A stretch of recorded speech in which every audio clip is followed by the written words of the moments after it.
कहानी 4 मोमबत्तियाँ। रात का समय था। चारों ओर गुप्त अंधेरा छाया हुआ था। केवल एक ही कमरा प्रकाशित था।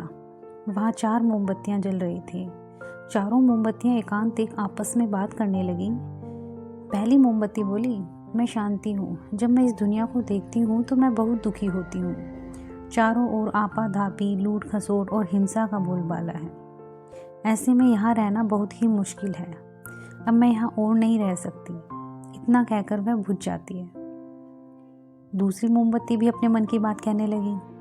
मैं विश्वास हूँ। मुझे लगता है कि झूठ, धोखा, फरेब, बेईमानी मेरा वजूद ख़त्म करते जा रहे हैं। ये जगह अब मेरे रहने के लायक नहीं रही। मैं भी जा रही हूँ। इतना कहकर दूसरी मोमबत्ती भी बुझ गई। तीसरी मोमबत्ती भी दुखी थी। वह बोली, मैं प्रेम हूँ। मैं हर किसी के लिए हर पल जल सकती हूँ, लेकिन अब किसी के लिए मेरे पास वक्त ही नहीं बचा। स्वार्थ और नफरत का भाव मेरा स्थान लेता जा रहा है। लोगों के मन में अपनों के प्रति प्रेम भावना नहीं बची। अब ये सहना मेरे बस की बात नहीं है। मेरे लिए जाना ही ठीक होगा। कहकर तीसरी मोमबत्ती भी बुझ गई। तीसरी मोमबत्ती बुझी ही थी कि कमरे में एक बालक ने प्रवेश किया। मोमबत्ती को बुझा हुआ देख उसे बहुत दुख हुआ। उसकी आंखों से आंसू बहने लगे। दुखी मन से वह बोला, इस तरह बीच में ही मेरे जीवन में अंधकार करके कैसे जा सकती हो तुम? तुम्हें तो अंत तक पूरा जलना था, लेकिन तुमने मेरा साथ छोड़ दिया। अब मैं क्या करूँगा?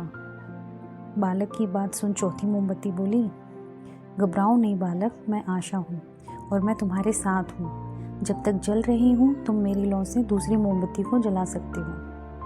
चौथी मोमबत्ती की बात सुनकर बालक का ढांढस बन गया। उसने आशा के साथ शांति, विश्वास और प्रेम को भी पुनः प्रकाशित कर लिया। सीख, जीवन में समय एक सा नहीं रहता। कभी उजाला तो कभी अंधेरा रहता है। जब जीवन में अंधकार आए, मन अशांत हो जाए, विश्वास डगमगाने लगे और दुनिया पराई लगने लगे, तब आशा का दीपक जला लेना। जब तक आशा का दीपक जलता रहेगा, जीवन में कभी अंधेरा नहीं हो सकता। आशा के बल पर जीवन में सब कुछ पाया जा सकता है। इसलिए आशा को कभी ना छोड़ें। धन्यवाद।